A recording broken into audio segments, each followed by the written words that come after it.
¿Qué tal, mis queridos hermanos? Que el Señor les bendiga. Estoy muy contento de encontrarme nuevamente con ustedes al compartir mi cuaderno espiritual. Hemos estado hablando de ser cristianos dignos de ser tomados como ejemplo. Primero aprendimos a ser organizados, luego hemos estado aprendiendo acerca de ser amables y esta semana estamos aprendiendo de ser aptos para enseñar.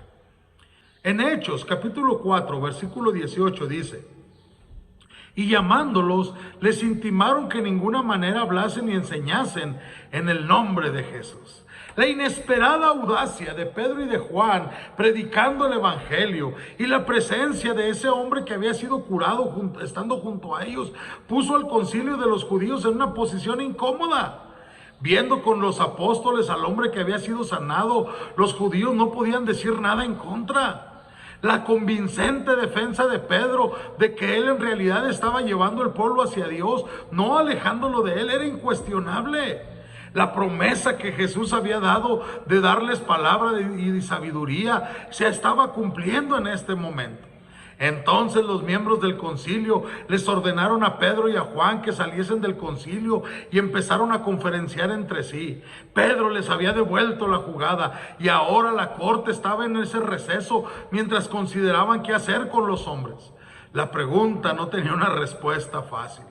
Pedro y Juan no habían violado ninguna ley y se habían defendido personalmente con las escrituras del Antiguo Testamento. Además, castigarlos sería arriesgado porque una señal había sido hecha por ellos y esa señal era notoria a todos los que moraban en Jerusalén. La realidad del poder del Señor resucitado se había extendido por toda la ciudad. Los dirigentes no podían negar esto. Por desgracia, aunque no podían negarlo, tampoco querían aceptarlo.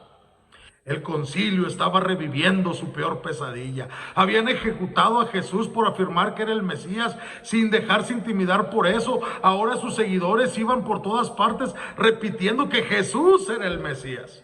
Y peor aún, estaban probando con pruebas irrefutables que él había resucitado de los muertos. El concilio se sintió obligado a tomar una acción para que esta enseñanza no se divulgara más entre el pueblo. Deberían detener la verdad incriminatoria de que los dirigentes judíos habían ejecutado al Mesías. ¿Qué hicieron? Trataron de intimidar a los apóstoles para callarlos y advertirles: no hablen de aquí en adelante a hombre alguno en este nombre.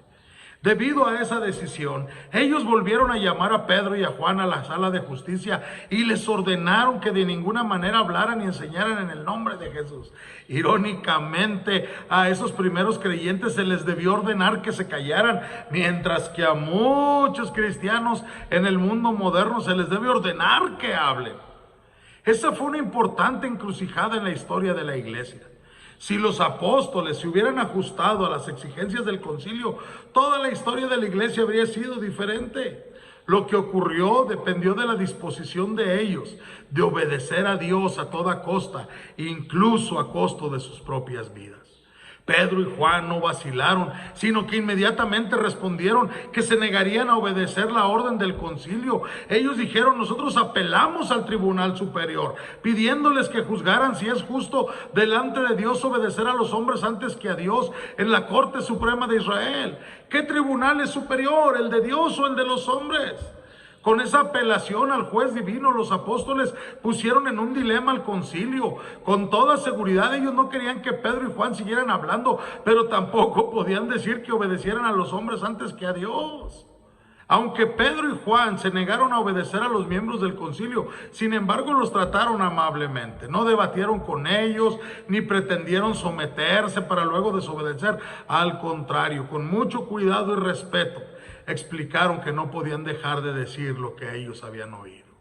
En medio de esa persecución, Pedro y Juan permanecieron enseñando lo que sabían. Al igual que ellos, ningún soborno o amenaza debería hacernos infieles a nuestro Señor. Un maestro ejemplar sabe que encontrará oposición. ¿Por qué? Porque la verdad siempre será atacada, mas jamás podrá ser vencida. Si queremos ser aptos para enseñar, debemos enfrentar la oposición con valor. Que el Señor te bendiga.